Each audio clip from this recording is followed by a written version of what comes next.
il faut penser à la mobilisation du financement et aussi aux études de la ligne, du trajet, etc.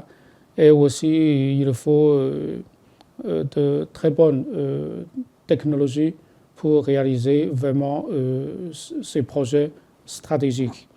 Il est normal que la France soit beaucoup plus présente dans le secteur ferroviaire.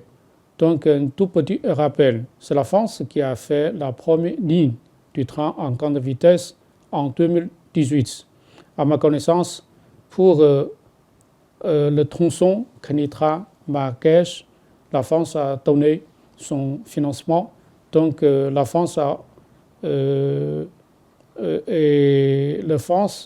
est autorisée, je dirais, à octroyer des équipements de signalisation, des wagons, etc. Néanmoins, pour le tronçon Kenitra-Marrakech, il y a des travaux de génie civil qui sont divisés en 10 lots. Donc, des entreprises chinoises en ont remporté 5. C'est déjà une bonne chose. Et effectivement, la Chine est très avancée dans le secteur ferroviaire et nous avons fait combien? Nous avons construit plus de 40 000 km du train à grande vitesse. Bien sûr, la Chine a son savoir-faire, à son expertise technique à proposer au Maroc. Mais je pense qu'il faut du temps pour que les deux parties se connaissent et aussi il faut que les deux parties s'assoient pour discuter du montage financier et aussi des études du projet.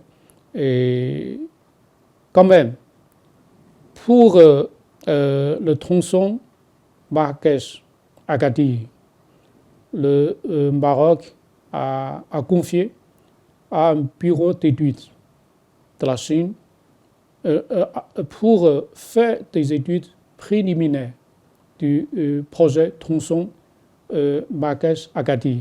Donc, on verra la suite de ce projet, mais avec le temps, avec la participation des entreprises chinoises à ce grand projet du train à grande vitesse en Chine et au Maroc, je suis sûr que la Chine aura sa présence beaucoup plus importante dans la réalisation des grands projets stratégiques au Maroc dans les années à venir.